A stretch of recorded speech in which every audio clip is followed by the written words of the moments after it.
We are so thrilled to be partnering with Hinge. Hinge is the dating app designed to be deleted. As you all know, I'm a huge Hinge advocate as I met my partner of almost 3 years on the app. Even before meeting him, Hinge was always my go-to app because I met more relationship-minded people here and had some great dates. Clearly, I haven't been on the app for a little while, but I re-downloaded it to check out some of the new features. One that stood out to me was the voice prompt, my best friend's take on why you should date me, where your friend can hype you up. Not only does this make the profile creation less daunting, but it's not always easy to see your own green flags. So to test it out, I asked Yue some fun prompts to get her take on what I could put if I was dating again. So the first one, how long have we known each other? What was your first impression of me and how has that changed? Julie and I have known each other for almost 10 years. My first impression of Julie was that she's very social, but I've learned that she has a lot more depth to her beyond the social butterfly that she is. My next prompt, what do you think are my green flags? I would say she's deeply loyal. She believes in love, curious mindset, and she is fearlessly ambitious. And then last but not least, what kind of friend am I? Julie is the kind of friend who will always have your back, no matter what. Damn, that feels nice to hear. So download Hinge and try voice prompts today. Then find someone worth deleting the app for. If you've been listening to the pod, you know I'm marking my calendar for the big sale from Last Bottle Wines, one of our wonderful sponsors. If you don't already know, they're a Napa-based online wine shop that offers 30 to 70% off retail. And the best part, there's no subscriptions, no fees, and no minimum purchase, just a daily email with really great wine. And as I mentioned, they're having a massive sale. Their marathon sale is coming up on March 28th and 29th. They flip that one wine per day rule on its head and instead offer back-to-back, two-back deals. That means wines are only up on the site for a couple minutes at a time. We got a preview order with the mini marathon package of some of their favorites, and I'm telling you, it's a sale you want to get in on. And the best part is we're offering Dateable listeners 10% off your first order with code DATEABLE. Sign up at lastbottlewines.com and use the code DATEABLE and find out why Last Bottle is the most fun way to discover and buy amazing wine. Hi, I'm Yue Xu. And I'm Julie Krafchick. We're active daters turned dating sociologists. Here to dive into everything modern dating and relationships. Welcome to the Dateable Podcast. Happy Valentine's Day to our daters, lovers, sexy friends. I don't know. I'm trying really hard. Happy Valentine's Day, everyone. We're so happy that we get to share this with you in your ears on Valentine's Day.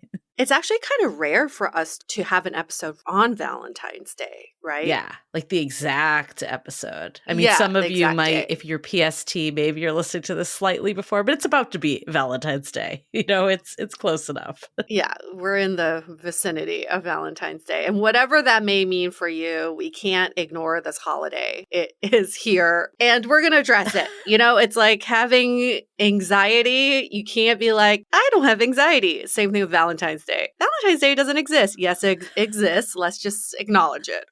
Or if it does, you can always come back and listen to this a week from now. That's okay too. You do you. You take care of you. There were definitely years that I'm like, I'm just going to pretend Valentine's Day does not exist. That was definitely something that went through my head. I agree with you though. You can't shut it out completely. I still feel like I have PTSD from like middle school when people would like come in the room with the roses. Yeah. And everyone would get one and I never got one. I never got one ever. It was so sad. One year I thought about sending myself one. People definitely did that. People definitely did that. There was one girl I remember in high school, we were convinced she always sent herself them. She would get like the massive one. Like she would just get so many that it felt inauthentic, I guess. It didn't track. I mean, seriously, it's just like I definitely thought about sending myself some, but I didn't know if I could keep a straight face if my friends were like, who sent you that? And I'm like, anonymous, or a secret admirer. I feel like nowadays you could just own it. You're like, self-love, I'm doing it. Yeah, I think that's great. I hope people do that. Also, I hope they stop doing that in middle school. Yeah.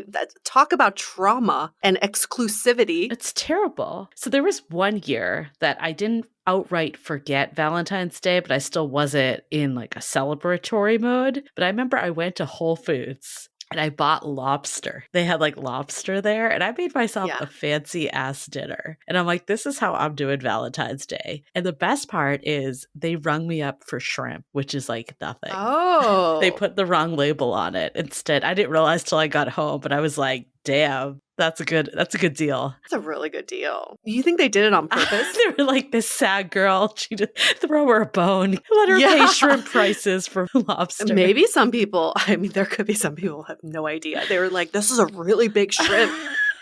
It's just like shrimp costs like what? Like nothing. And lobster is Compared to at the lobster. top. It was amazing. Well, I say that's a win for Valentine's Day. I was like, I'm killing it this year. Well, as much joking as we can do, we also know that some of you may really hate this holiday, especially if you're going through some stuff right now. So also we hope that this episode, resonates with you as well. Like, let's just make it a light holiday. Yeah. It's nothing serious. And if you're going through kind of a rough patch right now, just know that there are millions of other people who are with you on that. Yeah. And you're not alone. Yeah. In the back half of this episode, after we do a little Valentine's Q&A, we are going to re-air an episode that we did when we were on the podcast, Two Black Girls, One Rose. So we thought this was a fun one. There's a lot of laughter. It's very light. We talk about the pick-me mentality, and it's a good light one to ease the day for some people. So we thought this was a good approach. I think so. It'll get your mind off of it, or make you, laugh about the holiday. Yeah. Hopefully. And if nothing else, I mean, since Two Black Girls, One Rose, they're a podcast that talks all about reality TV. So you might hear some of those callbacks in the episode. But Love is Blind is also launching season, I forget what they're on, like six or probably. Something. Yeah. I think it's today on Valentine's Day, or it's like within the vicinity. So yeah, maybe that's a binge you need. Yeah, celebrate their last season, because I cannot fathom them going any farther. If it's anything like last season, it's not going to make it. Last season was bad. So yeah, if your love life is in shambles, look at someone else's that's even worse. That's on national television. Wow. Yes. I mean, yes, there's so much to do on today, regardless of it being a holiday. You get to listen to us. Yes. We get to have an episode like that's, this is entertaining. Let's just keep it fun. Yeah. We'll keep it light. We'll keep it fun. And we will be back for season 18. In 2 weeks. So not next week, but the one after. So a lot of good stuff in store. We did start a little later than normal, but we've been really gearing up. And, I'm really proud of some of the interviews we've done so far. Just really trying to tackle the big conversations. And you put up recently a post on Instagram. So like we've been discussing is like, how do we raise the bar for like what dating culture can look like? So we're going to be diving into that a lot this season of what is this utopia? Like, we're all so sick of hearing about how modern dating sucks. Let's change the conversation starting at Dateable. Yeah, let's start the movement. Yes. Get on the train. Cool. So make sure to subscribe if you're not already, so you get that as soon as it launches. We're starting so soon. Yeah, let's get into some questions. Yeah, let's do it. So we got a lot of questions. Thank you for everyone that submitted. We got these from Instagram. People just write in, so we take them from there too. So we tried to pick a few that captured the essence of what a lot of you are thinking. So the first question we got: I've been seeing someone for the last 2 months, but we didn't make Valentine's Day plans. Does this mean we have no future?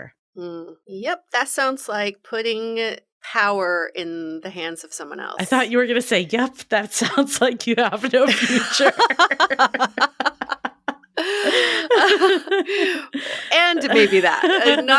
Not to be harsh, but I am only saying this because I can definitely relate. I've been in a 2-month relationship before, right before Valentine's Day, and neither party says anything about Valentine's Day, and then you just ignore it. Like, oh, it's just another day. And then you never talk about it again. But of course, you as the person who remembered it Yeah. being Valentine's Day, you're slowly dying inside. So instead of thinking, okay, what does this mean for our relationship? Address it head Yeah. on. I mean, by the time you listen to our answer, it's going to be Valentine's Day or past Valentine's Day. It's good to just acknowledge it with the person you're dating. Hey, happy Valentine's Day. We're just like, maybe a simple text, and then talk about Yeah. it next time you're together. Like, do you think it would have been too much to hang out on Valentine's Day? I actually would have really liked to hang out with you. Wouldn't have had any extra meaning, but an extra day to hang out with you. Right? Yeah, no, I 100% agree. And maybe this listener is listening the second this drops and they still have the I hope opportunity. so. You never know. But I agree, like Valentine's Day means different things to different people. There's also like questions of, is it too soon? Are we established enough? So while, yeah, it's not necessarily the best thing that happens, but it's just an opportunity to learn more. So how can you look at it that way? And, if you both kind of had this misunderstanding that you both thought it was maybe too soon to bring up, then maybe you can celebrate a belated Valentine's Day. There's always this weekend, Hey. right? It's not over yet. But I wouldn't assume the worst necessarily because you also didn't bring it up. So there's a two-way Right. street here. And yeah, it's an opportunity. While it might not be the answer you want, it's still better to learn that answer than to just continuously question, like, what does this mean? And are we doomed and all that? You got to just get it out in the open. It's a prime example of relationship chicken. Mm-hmm. The idea that we do everything in dating that is opposite of what we do in a relationship, but we're trying to get into relationships. So just think about, use that as a barometer for, okay, would I actually do this in a relationship? Would I ignore this holiday if we were in a relationship? Probably not. Would I approach this from a team mentality? Like, I see Valentine's Day coming up. Did you want to get together, or should we cook, or Yes. Yeah. I would love to spend that day with you if you're up for it. Let's just remove the me versus you mentality, waiting for the other person to bring it up, and let's just get ahead of it. Say what you want to say and do what you want to do. I'm glad you brought that up. I think especially as like hetero women, we've been told like we're not the one that's supposed to bring it up and they'll lose interest and my value will be diminished. All this bullshit that really doesn't mean anything. Like I remember I knew myself, like even my partner and I, this wasn't 2 months. This was close to a year because we met April before. But our first Valentine's Day, I knew like it would give me anxiety, just like wondering what was going to happen. So we just made a plan together and went on a vacation, like a trip together. Like it was like a weekend trip, not a big trip. But I think just putting it out there, like especially if you're the type that's going to get in your head wondering what it means, just put it out there. Who cares? Like it doesn't mean anything for your relationship. All it does is give you peace of mind and sanity. And to me, that's worth it. Oh, so worth it. And imagine your partner is probably also wondering, are we going to do anything for Valentine's Day? If both people are sitting there just wondering, that is so unproductive. I mean, I think I've talked about this before. The guy I dated in New York, we had just been dating for 2 months, and he's like, do you want to get together next week? Would you rather hang out on the 13th, 14th, or 15th of February? He gave me those 3 choices without acknowledging Valentine's Day. And I was like, 13th. It's just stupid stuff like that. Like, why didn't I just acknowledge it? And then why didn't he just acknowledge it? Why do we just have to beat around the bush? Like, maybe on the day, maybe not. It's so dumb. Something else I've noticed too is, and I'll speak for women because I've been there, is like it's like almost like this ill intent if they're not acting. Our relationship is doomed. They don't want to be with me. But I know from talking to our male listeners that they get caught up in like, is it too soon? Is this the right move? Just as much. But I remember before doing this podcast, like, I mean, it's easier because you always just think of yourself, right? So I like always thought like everything was happening to me. And I didn't realize like the other person is also questioning everything. And there's 2 humans here that have the same fears and anxieties. Like we just need to humanize each other a bit more. Yeah. That's it. Great question, though. I'm sure a lot of people are feeling that way. Okay, next one. Recently, I went through a brutal breakup. How do I get through this holiday without breaking down? Oh, that's so heartbreaking. I think Valentine's Day is so pronounced after a Yes. breakup because you think about, well, I would have been doing this with the person I was with, but now here I am alone. This is why I think it's so important. Again, drive your own car, get in the steering wheel and think about what would make me happy. Julie, I love your story of mistaking the person ringing up lobster for shrimp. Like, can you do something for yourself that day?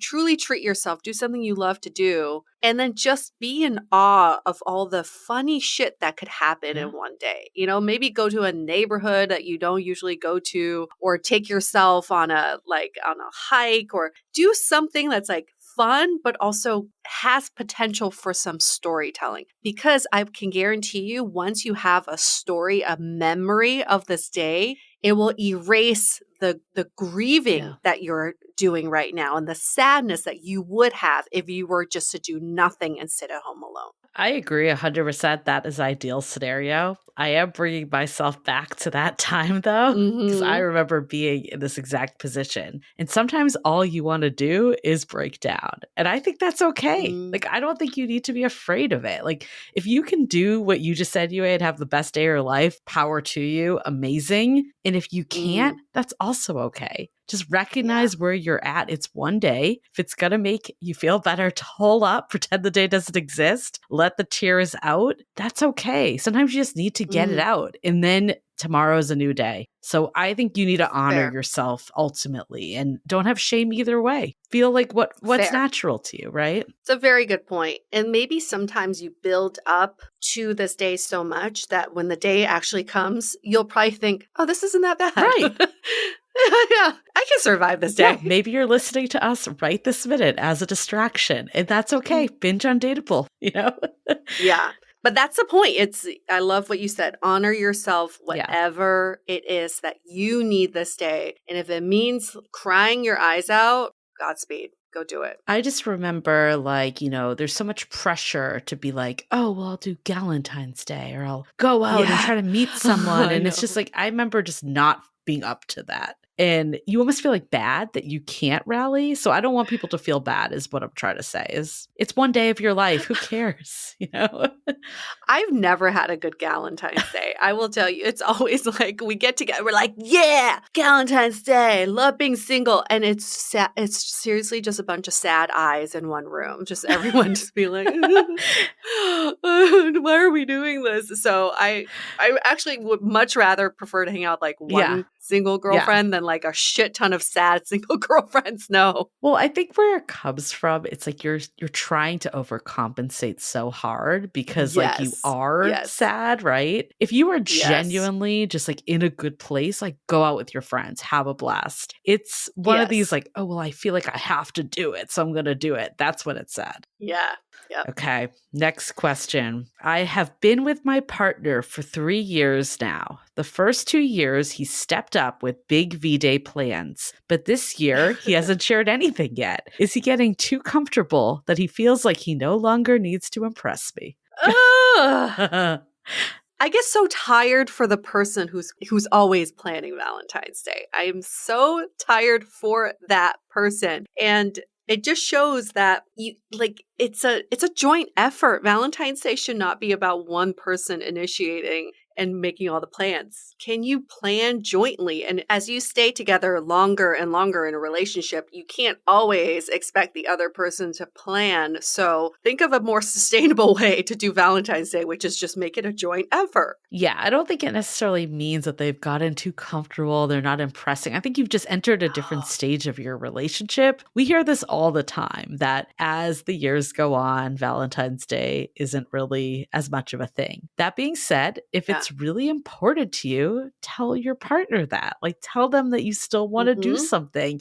You want it to be the day every year that you acknowledge and make sure that you're showing each other love. Like, have that conversation. I think it means different things to different people. So people can't be mind readers. Even 3 years in, people can't be mind readers. So just have that conversation or alternate. Maybe you take turns. Maybe 1 year you plan, they plan. If you're really doing life together, you have a lot of Valentine's Days left. Yeah. The moral of the story is just have an open line of communication about it. Like we suffer so much because we have all these expectations that we don't verbalize and we assume and we just then get disappointed. Most of our relationships are set up for disappointment. I truly believe that if you don't open your line of communication, that's what you're going to get. Yep. Okay. Very last question we have. Oh, another one. Okay. I went on a great first date the week before Valentine's Day. We talked about hanging out again, but we haven't yet. Should I send her flowers or give some other type of gift? That's a really thoughtful way to acknowledge someone you're newly dating. I think in terms of gifting, this is what I've recently learned, is that you got to gift without the expectation of receiving. So if it truly makes you happy to give something to this person, flowers, candy, text message, a card, whatnot, do not expect anything in return. Just know that you are happy to give.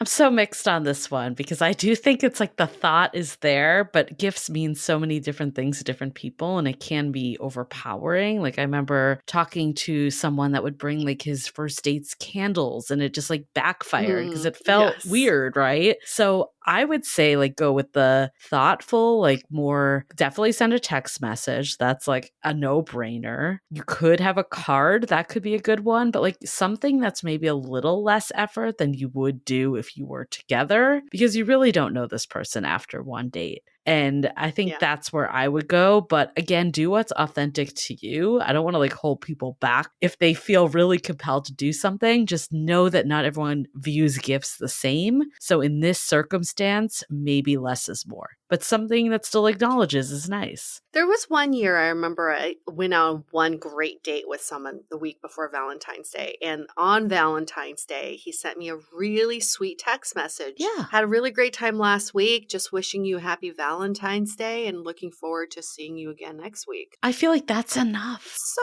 great. It was more than enough. Yeah. And it was just a little thoughtful text. Yeah. So maybe just do that. Then you don't have to overthink it. It really can't backfire either, sending a text like that. It really can. But if it's like, if it's killing you not to send this person flowers, then do it. Just do it. And, you know, if it really doesn't work out because you sent them a text or, you know, overextended yourself, then it probably isn't the right person for you anyways. Oh, yeah. If you scare them away because you sent them flowers, then it's not the right person. Yeah, exactly. Okay. Well, that was a sampling of our questions. Like I mentioned, we got a lot more, but this was a good different stages of relationships. Tried to cherry pick them that way. So hopefully this was relatable to you, and wherever you're at, you can always binge Love is Blind. That's the lesson of the story. Oh, I know. We're single-handedly giving them viewership right now. Or Dateable, one of the two. Yeah. Let's go to Dateable. Let's say Dateable. Okay. Well, before we go into it with the episode that we have announcements at Dateable Podcast, that's where you can find us, YouTube, TikTok, Instagram, Facebook, Big Dateable Energy. We're everywhere. So make sure to follow along outside of the pod as well. And if you haven't yet, leave us a rating and review. We are getting close to that 1K. Every single one helps. Don't you want to do it just so we don't ever talk about this again? Yeah, that'd be great. So and then we're going to have a new milestone, 2K. We're overachievers. We can't reveal that yet, Yue. Okay, fine. Damn it. It's okay. You're helping out, but honestly, it means so much. This is what keeps the show going. This is what helps us get great guests, makes us reputable, all the stuff that actually ends up benefiting you ultimately. So thank you in advance for everyone that's done it. And if you haven't yet, we know it's annoying. No one likes to write reviews. It can be really fast. You can just say FV Day. That's all you can say if you want. Or you can say, I love Valentine's Day. That's enough. Either way. I had this really fun discussion with someone about reviews. And we were saying like reviews are basically your way of paying it forward. You want to give a gift to someone and tell them what to expect from this thing, this episode, this restaurant, without them actually trying it. So think about it. You are adding more to your good karma pool by writing us a review so that you can help other daters who could use this podcast at this exact moment right now. And that helps you too, because the more dateable people that are fueled into the dating ecosystem only means maybe a better shot of finding someone emotionally available and open for a relationship. So it's a beautiful gift. Gift that keeps on giving. Yeah, if you're like our person that wrote in about the flowers text message, just leave the gift here. That's all you need to do. Just send them an episode of Dateable. That's enough. That's a gift in itself. Awesome. Okay, well, before we get into it, let's hear a message from our sponsors. This episode is sponsored by Via. We all know there are things that can help set the mood in the bedroom, but did you know a little THC could also do that? Yes, Via has developed a unique blend of pleasure-enhancing cannabinoids, libido-strengthening herbs, and a low dose of THC all into one mind-blowing gummy called High Love. This gummy, wow, it will awaken your senses, increase blood flow, and intensify any sexual experience. I've been pleasantly surprised by the High Love gummies because it is just the right amount of THC for me to have a good time without feeling sleepy. And hey, if THC is not your thing, Via also offers a wide array of other gummies without it. And everything legally ships in 50 states with discreet packaging directly to your door. So if you're over 21, you can get 15% off and a free pack of award-winning Dreams THC plus CBN sleep gummies with our exclusive code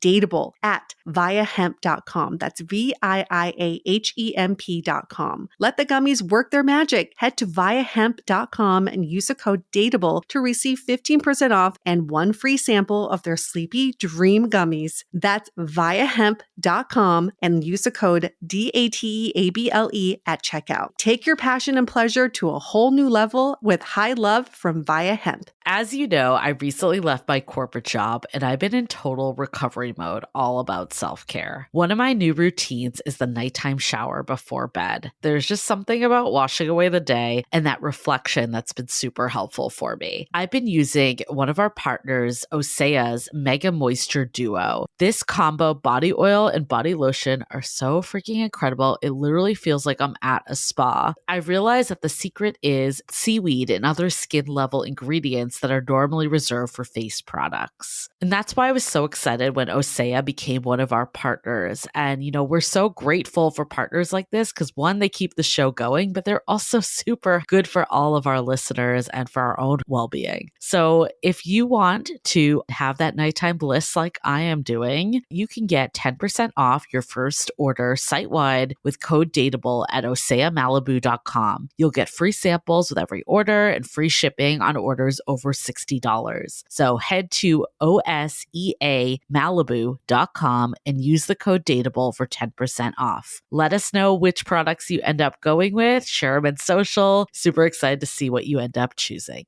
This episode is sponsored by BetterHelp. A common misperception about relationships is that they have to be easy to be right. But sometimes the best ones happen when both people put in the work to make them great. Therapy can be a place to work through the challenges you face in all your relationships, whether with friends, work, your significant other, or anyone. I know for me, going to therapy individually and then also with my partner was a game changer. It really helped put into words a lot of the things that I've been feeling and work things out real time with a third party. It also helped me become a better listener and state my needs. If you're thinking about starting therapy, give BetterHelp a try. It's entirely online, designed to be convenient, flexible, and suited for your schedule. Just fill out a brief questionnaire to get matched with a licensed therapist and switch therapists anytime for no additional charge. Become your own soulmate, whether you're looking for one or not. Visit betterhelp.com/dateable today to get 10% off your first month. That's BetterHelp, HELP.com/dateable. Okay, here's us on Two Black Girls, One Rose.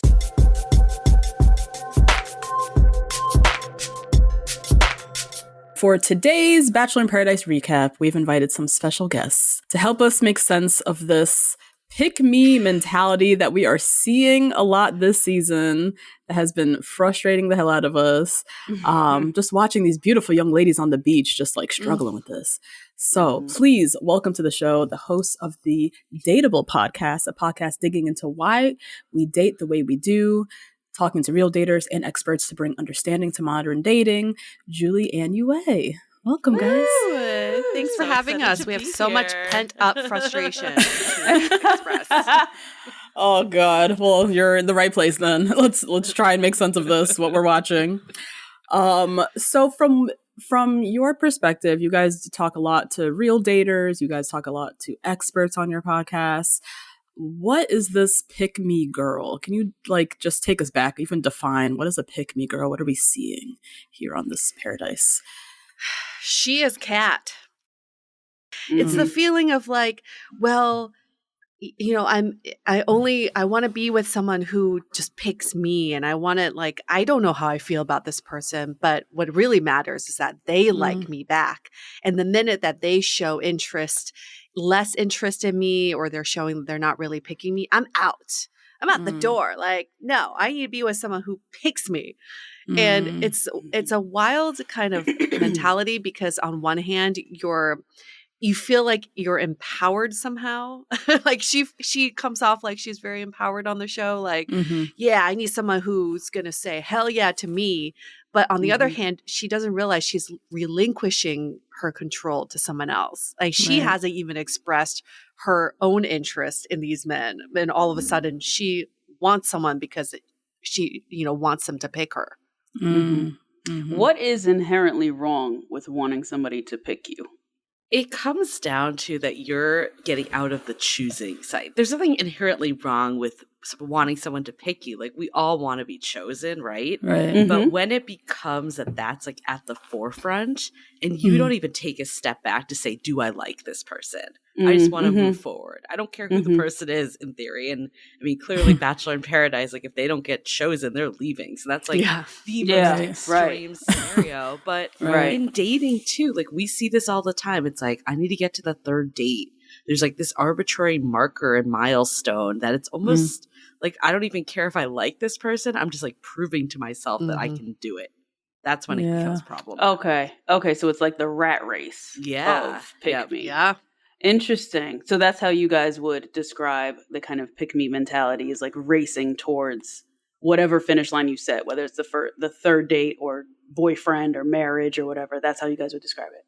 Yeah, it's like you lose track of what's important. And like again, like you of course want to choose someone that chooses you. Like that's inevitable. That's like at the baseline. Right. But you're like taking yourself out of this choosing mentality, because you're not saying like, if this person isn't right for me, I'm going to step away.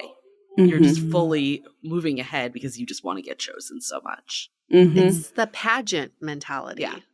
Yeah. It's the pick me to be the winner. I want to win this. Okay. But it's like, what are you winning? Yeah. Do you think it has anything to do with women's, because the way that I've known pick me girls growing up through college and everything is a girl who is wanting to look like the best type of wife in a very like almost 1950s era way of kind of portraying herself, right? A pick me girl is a girl who gets on one of these microphones and says that you should not dance to Sexy Red. That's what I've known a pick me girl as. Like, she's modest. She is smart. She works, but not too hard. She cooks really well. She cleans. She picks up the kids. That's how I've always like known a pick me girl. But in you guys' experience on your podcast, you guys don't know. I don't think it's limited to just that. Like, it could be that. I don't even think it's limited to just women. I think it's everyone. Like, I think you think men have it too? Really? Absolutely. For sure. Absolutely. Wow. We all have a little pick me in all of us. Yeah, that's what I was asking. Like, what's wrong with wanting to be chosen? You know what I mean? Right. I mean, like Julie said, there's nothing wrong with wanting to be chosen. It's like, do you lose yourself in the process? Are you just trying to get to the next milestone without actually checking in with yourself to see if you like this person or not? This is what we see in app culture dating. It's like, I want as many matches as possible. I want all these conversations to turn into dates. And then you ask, like, how many of the thousands of people you're talking to, how many do you actually want to go on a date with? Like, people don't go inward. They're like very much about that external validation. I think, Justine, though, there is something about what you mentioned. It's like this girl, this is the stereotypical pick-me girl. It's like, I'm not like the other women.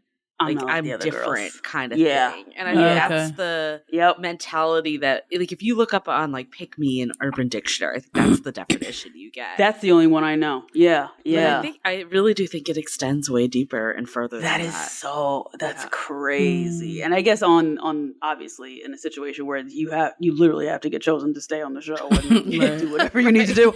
But I think that's why watching Bachelor in Paradise this season has been so frustrating, because we have Rachel and Kat. Rachel, former Bachelorette. This is absurd. Yeah, she is out here just shucking and jiving for these roses for whoever, and just relinquishing their power completely. Kat, with these girl boss platitudes that she spits out, are her confessionals so strange to me. They are so odd. But how is it that these two women who, I mean, Rachel's not claiming as much of like, I'm a former Bachelorette, what the hell are y'all doing? But that's what we think watching it. And then Kat, who is claiming very much like girl boss energy. She definitely seems like, I'm a boss bitch. She definitely would wear the t-shirt, right? How is it that they are giving up their power immediately when they get to this beach? Is it just the game of it all? Or you think they really do this in their real life? If you think about it, what Bachelor in Paradise simulates is actual dating. But the only difference is you see what your person, who else they're dating. The competition. You see it, right? But in real life, this happens. You have a great date with someone, and the next day they could go on a great date with someone else. Right. It's just in real life, we don't see that. So we don't get as, I'm going to use the word insecure, because I would be insecure if I saw someone I had a great connection with go on a great date with someone else. Sure. So I think this show should be renamed Insecurity Paradise, because it literally brings up all of your insecurities. And I think for these powerful, confident, or seemingly confident women, you are going to become insecure when all of your insecurities are basically excavated in front of you. Like, here's everything that's going to make you insecure, and it's on national television. But even in real life, though, we see this all the time, that the most powerful, like, boss women, it completely goes to the wayside in dating. Like, who you are in your work in that environment is not necessarily reflective of who you are in dating. It could be, but there's so many people that, like, it's always a shock to me, like, when I hear this person, like, bending over backwards and doing whatever they can to get liked. And I'm like, that is not the person I know. Like, why are they doing this in dating? But for whatever reason, like, dating, there's a lot that's personal about it. It's like, at the core of it, like, we're asking someone to choose us and to love us. To like us as we are. Yeah. And it's like, if you get rejected, of course that's going to sting. There's no way around that fully. But that being said, like, you don't want to just fall into this mentality that you just want anyone and everyone to pick you. Yeah. Right. Is this tied at all to, like, maturity? Like, is this something that we, with life experience, kind of age out of? Is it because the women we see on Paradise are so young? Or is this something that like, kind of... Or are we all struggling with this even still in our 30s? Like... Sometimes I wonder when I watch Paradise, because they're a lot younger than us, that I'm like, is it a maturity thing, or, what do you guys think? I sure hope so, but I definitely feel just even an ounce of this popping up in me sometimes. I think just when a guy says, I haven't been in a relationship in years, and, you make me feel something different. Like, that somehow makes me feel like I'm going to fall in love with this person, even though I don't even know how I feel about this person yet. It's still that, like, I'm different. He's picked me. He's picked me to be in a relationship with. So I still feel some of that coming up. But I do know that with age, I am aging out of the whole, like, I don't even want to be in the game. Like, I don't want to be in the lineup. If it were me on Bachelor in Paradise, I'm like, I'm out. Day 2. Bye, guys. Like, No to need the to pick beach. me. That's it. I'm leaving here. Yeah, just give me my margarita. I'm going. I mean, I think it really comes down to, have you done the self work too? Like, if you Okay. don't, you just keep doing the same thing over and over again, Yeah. like you can be whatever age and it doesn't change. I think the part that's like the benefit of age is that you have that opportunity to learn. Like, I definitely remember, like, very much in my 20s, like, trying to, like, mold myself into the type of person that I was dating so they could, like, pick me. And then I got to a point that I'm like, this is not what I want in life. And I want to be with someone that likes me for who I am. And who cares if I go on 100 dates? I only need one person if I'm monogamous. But that takes time to get there. And not That's a good point. That reminds me, I've shared on the podcast, my first date with my husband, my attitude when I walked in was very, I would say at that point in dating, I was so jaded. I was like, here I go again. I'm on another first date. Like, here we fucking go. And I had just like broken things off with the last guy the week before. And my energy was very much like, I'm Natasha. What's your name? Where are you from? What do you do for a living? Okay, that's cool. Job What next? vibes. Very job interview. And he confirmed it too. He was like, you were very like just direct. Like, we got to get through it. But I think it was a bit of life experience. It was years and years of dating. It was like a tiredness of like, here I am again. And it was very much maybe didn't come off the greatest, but it was a confidence where it was like, I know I'm the shit. Yeah. You can choose me or not, but I'm definitely here to choose you. And I think that came with being burned so many times and kind of developing a harder exterior, but also just like a confidence, like, you know, I am the shit. So are you up to par or not? That is so important for people to hear. And I need to remind myself of that, Natasha. The difference with how you were speaking there than the people on Bachelor in Paradise is that you are also actively choosing that person and letting them know. I think what happens on the show and in real life dating is that we want to be chosen, but we don't let the other person know that we're choosing them too. And that's why they go on, they accept the date cards and they explore other connections, because they're also like, well, I don't know who, you haven't chosen me, so I'm going to go find someone too, right? So that's important to be like, I'm on this date with you because I choose to be here with you and I choose to spend time with you. Yeah. That gets lost real easy in dating. You forget it real quick.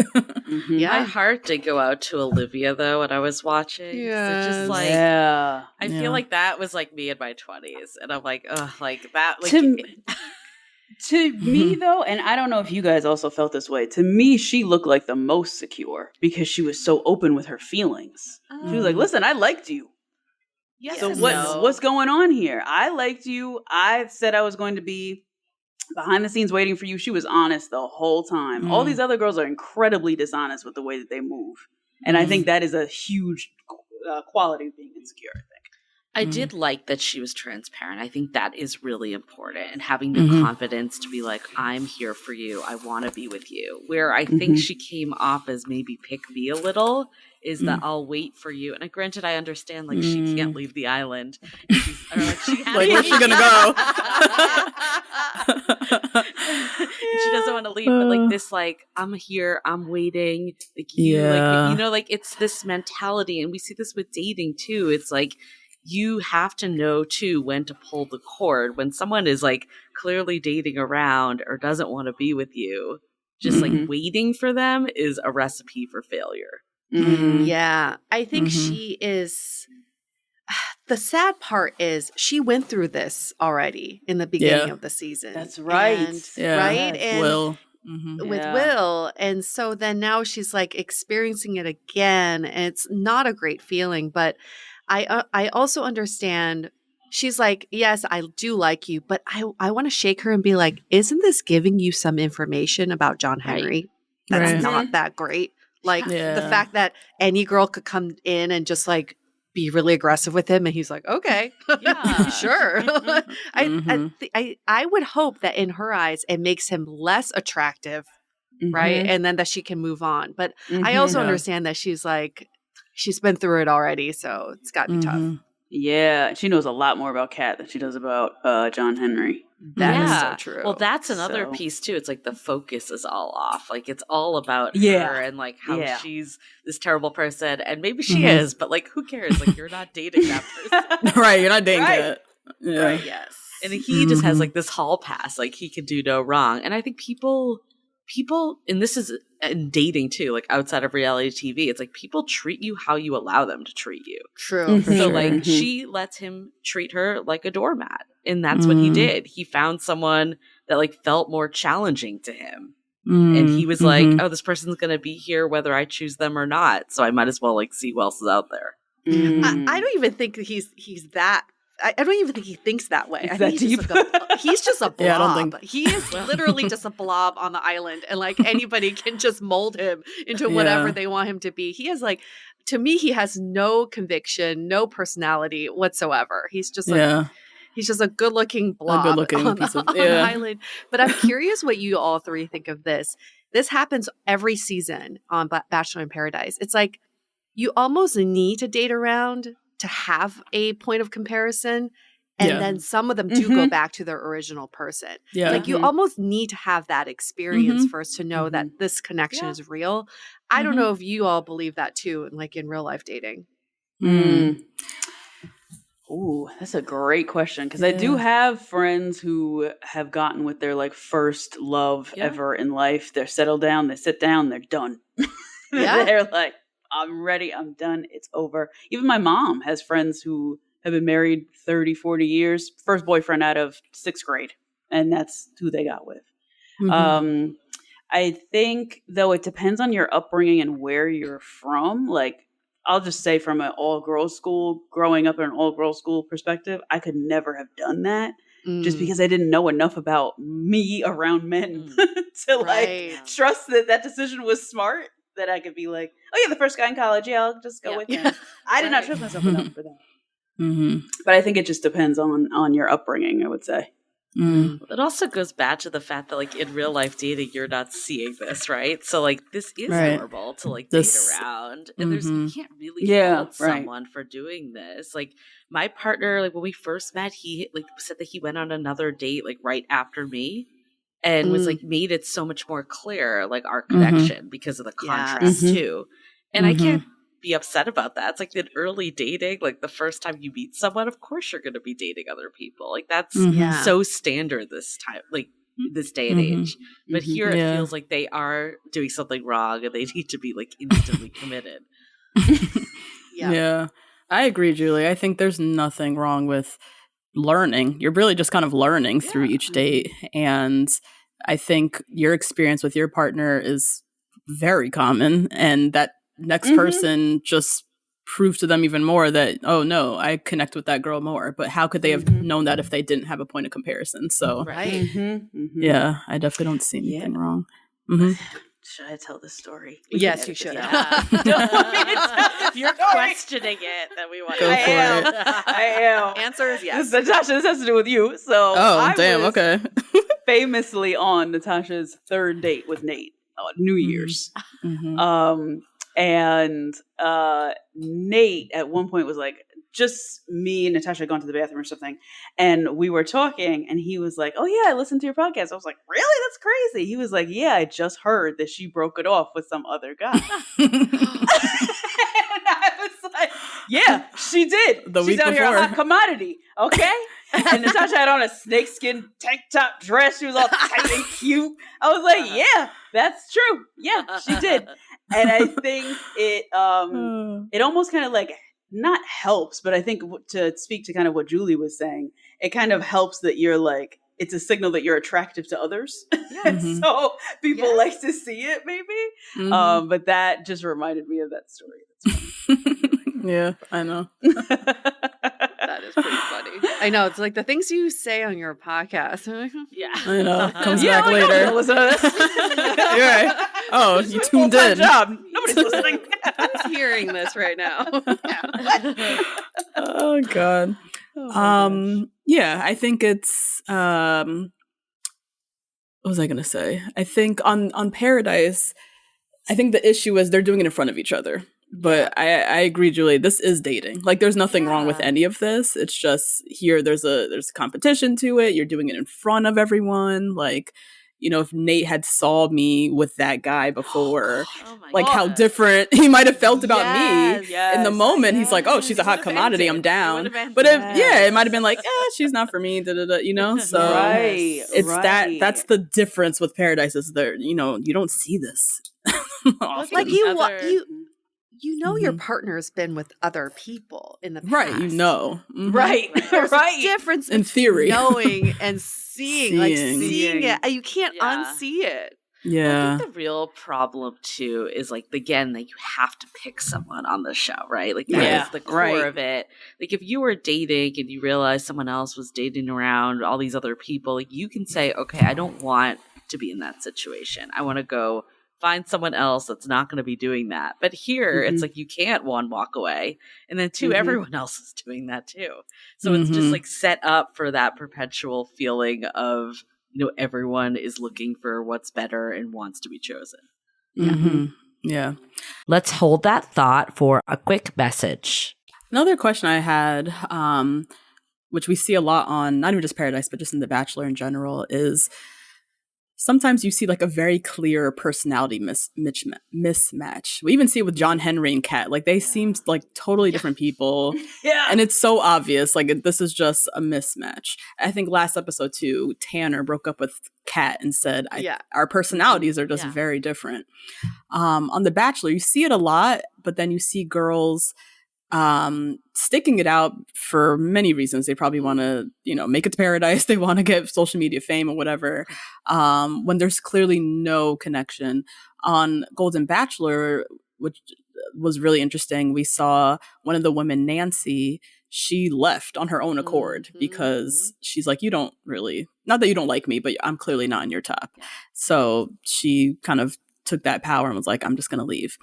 When we see, I guess if I relate it back to dating in real life, when there's like a very clear personality mismatch, but you see your friend or whoever just like still trying to make it work, what is that too? Like, why is it just, again, the pick me thing is still blinding us and we just want to be chosen? Or when you see it so clearly obvious, but you still try to like chip away and make this thing work? What is that? One of the great things that we age out of, thank goodness. I really think you age out of this. But Kat, again, great example. If you watch her in earlier episodes of the season, she's a completely different Kat. Even the women were like, whoa, Kat's different. She's cool. She's nice. Because she was presenting herself earlier on like, I'm different. You know, I'm so like mature. And then her true personality comes out once she's tested. Her ego's tested. Her pride is tested. Yeah, I think this happens in dating as well. When you're still haven't done the self-work, you mold yourself to the person you're seeing to impress them or to be on the same level, to be a personality match. And eventually, when your insecurities come out, that's when your true colors come out, and that's when it becomes a mismatch. And as a friend who's watching this happen, you just have to like sit back and be like, I know this is not going to work out. There's nothing you can say or do, but that is what happens. It's like people are chameleons in dating, and the shape shifting. Exactly, just to impress the person they're dating. Yeah. I think it like I 100% agree with what Yue said. I think there's so many reasons why people stay in these. Like it's just like it's so deep where this comes from. A big part of it though is just like scarcity mindset, and like maybe they have like what's good on paper, and you're the type of person you think you should end up with, right? So you still hold on to it, even though deep down you know like this isn't really what I want to spend my life with, and like we're not going to really work. So it's like the focus on the wrong things is a big part of it too. Yeah, but just you know like the ability to choose. Like I think the example you brought up, Natasha, in Golden Bachelor. Like the fact that she chose herself, and I'm not going to wait around for this person where like clearly I'm not the one that's being chosen. That goes back to what we were talking about earlier of like, yeah, you still want to be chosen by someone. It's not like Pick Me just like gets rid of that completely. Right. Mm-hmm. She realized like that she wasn't in the top running because they weren't the right fit. And by doing that, she was choosing herself to exit. That's interesting because if anyone has a scarcity mindset, you'd think it'd be like a 71-year-old. Right. I think, though, that's the point, though, Justine. Is like you hear the scarcity mindset from everyone. It's truly a mindset. Everyone. It's truly a mindset. Yeah. It's a mindset. Yeah. Like that, like you can think there's so many better people out there for you, no matter what your age or whatever's going for you. Yeah. This is why Bachelor in Paradise is so brilliant, because it does somehow mirror reality. It's the you get on the island and you see everyone paired off, and that's like kind of in reality too. You're like, oh, everyone's in a dating. couple now. Everyone's taken. All the good ones are taken, and then you never know who's going to come down those stairs. And that's in real life too. You never know who's around the corner who could make you feel something again. Yeah. Oh, that's such a good parallel. True. I know. I'd not thought of paradise in that way, but it's so true. Me either. The only people left in this world are these people that are in front of you. And it's Right. literally not Yeah, true. you're like, oh, they're all paired off. Great. I'm going to die alone on this island. Mhm. And then it's like, ooh, who just came down the stairs? Right. Dating apps is like the funniest thing to me because it's like this abundance of choice gets in our way that there are too many options, yet we also feel like there's no options Yes. at the same time. Yeah. And I don't understand like how that works. Like How? the mindset of that. Yeah, I feel like society and people who maybe didn't date online previously probably still feel like it's a really big scarcity mindset. Yeah. And me and my friends talk about this a lot when we get with our partners and then our parents like them more than us because they're just like, hold on for dear life. He went to college. Hold on to him. Hold on to that man. He's good. Hold on to him. Like I used to get that all the time with this guy, Julie, that when you were talking, it reminded me of a lot. He was like engineer, blah, blah, masters, He was like awful, right? And they were like cursing him the fuck out. He was awful. Good on Oh my God, me and paper. Natasha met that day that he called me. Wow. Wait, when? Anyway, remember that day that we met at McClune's Boathouse and he called me and you were like, why is he calling you? I was like, I don't know. I'm going to light him up when I get home. And I so did. I remember. But yeah, I think a lot of people, especially like our moms, aunties, etc., they're still in that, like, there's only so many men left. So true. Especially men. Too. Like, there's this feeling of like there's no one good out there. We hear that. There's all no one the good. time. Yeah. There's no one good. And like we actually had a dating coach on our podcast, Evan Mark Katz. I don't know if you've heard of him. He was saying how like for whatever reason, like if you go to the mall, like the reality is like only 10% of the people like you're probably gonna like find attractive and want to like potentially date. But on dating apps, like the odds are probably the same. Yet for whatever reason, we think like everyone should be the perfect 100%. match for us. Yeah, it's like they're given to us on a silver platter. Then we get like discouraged when we don't see people that we think are like attractive or good for us to date. But that's like not reflective of the real world at all. No. Right. It's just not true. It's just It's not true. Amazon. Like, it's not going to be like, you know what I mean? It's not going to show you your best fit for what you're searched. Like, it's just showing people in your area. Yeah. Like 10% of people, though, is a lot of freaking people. That's a lot of people. That's a lot of people. Yeah. Oh True. my gosh. Okay, so I just want to know for our last question, tips for real daters on how to not fall into the pick-me mentality. If you guys have any. I mean, you guys dropped some gems today. If you have any extras. Closing thoughts. Yeah. I mean, just taking a page out of Golden Bachelor, it's like, it's not, people think I'm either going to be single or I need to be with this person who I went on a date with. Like, it's one or the other. But you also have a third choice, which is being alone. Being alone and being single are different. Would I rather be alone with myself than be with this person? I think that's like the ultimate question we need to answer after a date. Are you choosing this person over yourself, or are you choosing yourself over this person? And I can tell you, like 90% of the dates I've been on, if I were to look back and really ask myself that question, I would have just rather been with myself than with them. But when you're in that pick me mentality, you're like, no, there's still an opportunity. There's a chance. Please pick me. It's what's some of yourself, yeah. Oh, sorry, Julie, go ahead. Yeah. Oh yeah, I think the other piece too, it's like it's picking yourself first and foremost, but also if you're there's like always an opportunity cost of being with the wrong person too. We forget that. Oof. Yeah. Like if we say that we're gonna be with, X person that looks good on paper but treats you like shit and they're not like the type of person you want to end up with, what about all the other people you could be meeting in that time? Like you can't find the right person if you're with the wrong person. There's no way. Nice. That's a good one. Yeah.